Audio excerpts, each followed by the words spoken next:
برای پدر همینه. برادری از مملکت سعودی حکایت میکنه، میگه من وقتی میخواستم ازدواج کنم، پدرم یک دختره که بسیار مؤمنه را، اهل ایمان، اهل قرآن، میگه بر من نکاح کرد داد. میگه لیک من میگه ایره نمیخواستم، من سوریمه نمیخواستم. میگه همین را هیچ دوست نداشتم.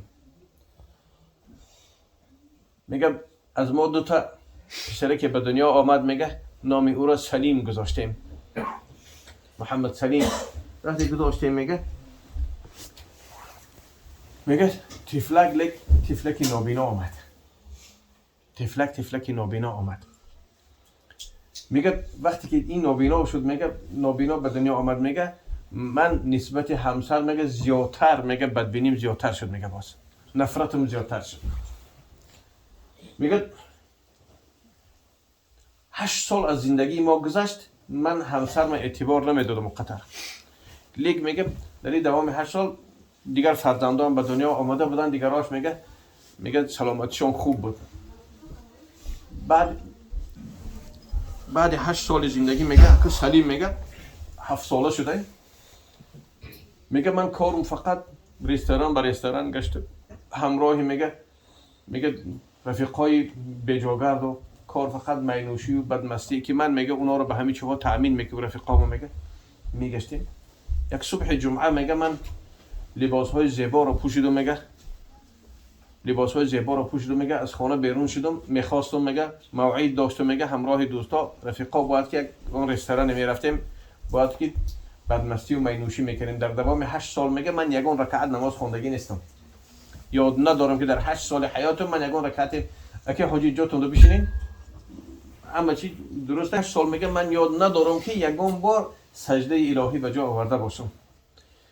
میگم صبح میگه وقتی من دیرتر شده لباسای زیبا رو پوشیدم، میگه و وقتی می برآمدم میگه بینو میگه درمو زل میگه ما و شما که زل ده میگه پشت کرسته میگه صدای گریه اومده است. همین گریه میگه من همین 8 سال زندگی میگه اکنی که سلیم میگه 7 ساله شده، به خاطری که نابینای من او رو میگه چهره شد نظرم نمیکنم، اعتبارم نمیدادم، هیچ راضی نبودم میگه از زندگی. لیکن میگه همین روز جمعه بود، میگه وقتی میخواستم که بیرون شوم در همین زل خانه میگه صدای گریه میگه برآمد از پشت این کرسلاها.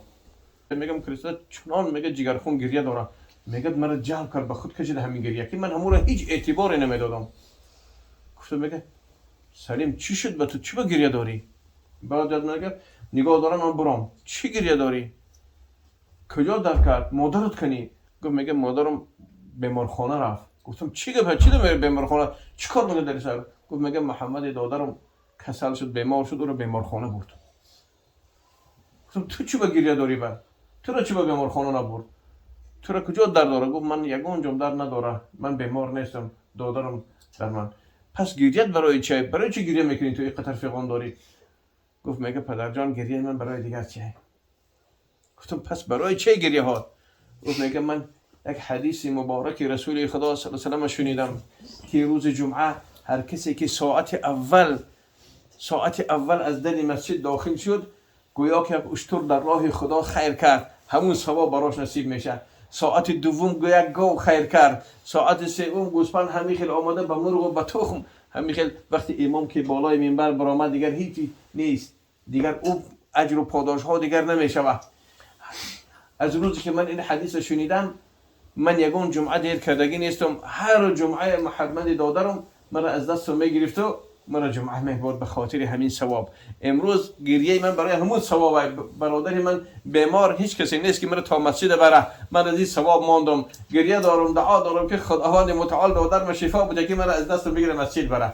میگه همین سخن چنان گفت میگه که قلب من دیگر میگه ریز شد، قلبم آب شد.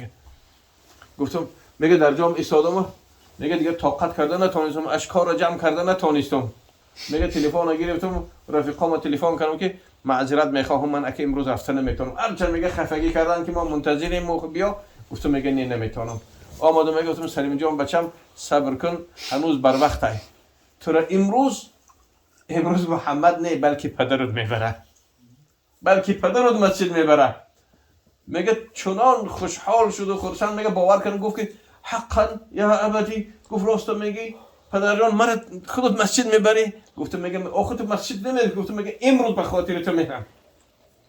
میگه رفتم از نو، میگه دیگر همین تاثیر میکرد، میگه وجود مرا، میگه سخنای سلیم بچم، میگه رفتم، میگه آب بازی کردم، غسل کردم، غسل جمعه کردم، میگه طهارت کردم، لباسهای تازه و نمازی رو پوشیدم، میگه آمدم، میگه خوشبویی ها کردم، از دست سلیم جان بچم گرفتم، میگه گفتم رفتیم بچه جان مسجد.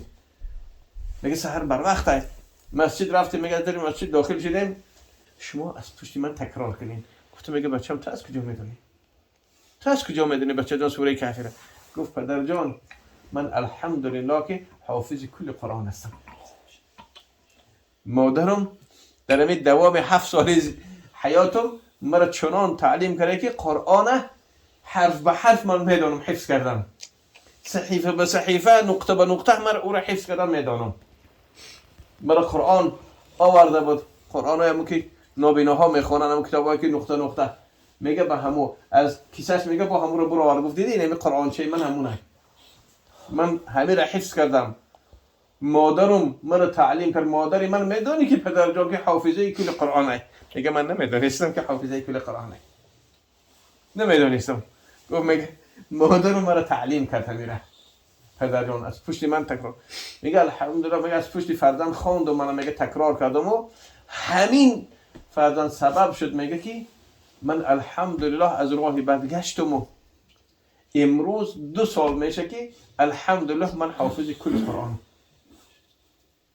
به سبب این فرزند. سببش کی بود؟ همون مادر صالحه بود. مادر صالحه بود.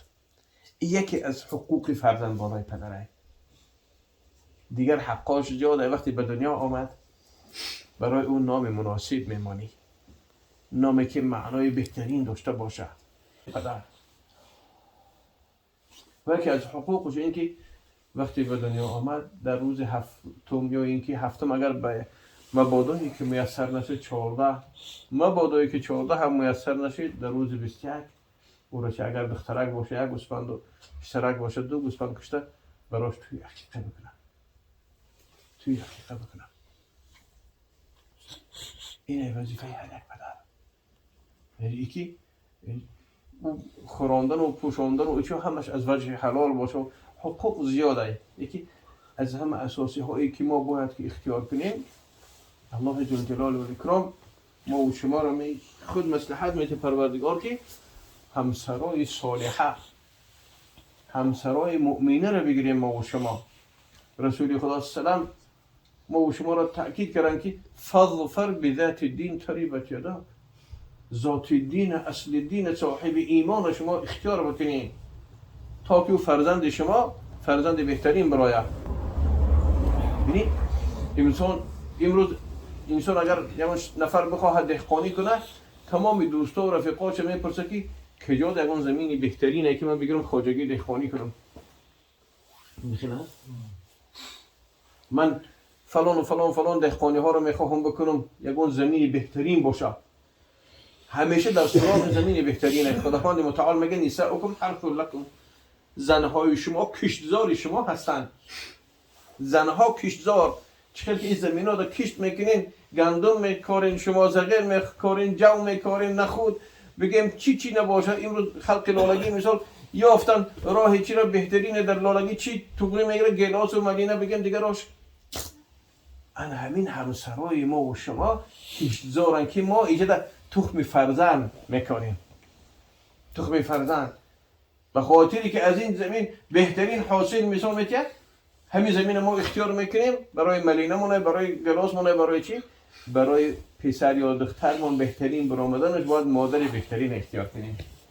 اونا کشتزار ما هستن، ما دهقان هستیم. خداوند متعال در سوره بقره ای رو میگه نساؤکم حرث لکم، انا کشتزار شما. لیکن پروردگار رب العزت در سوره یوسف اونا را، همسران را چیزی دیگر بار میگه. این پسترینش بود، هموارترین پسترین بود این زمین کشتزار. در سوره یوسف او را آفتابی خاندان میگه. آفتابی خاندان میگه.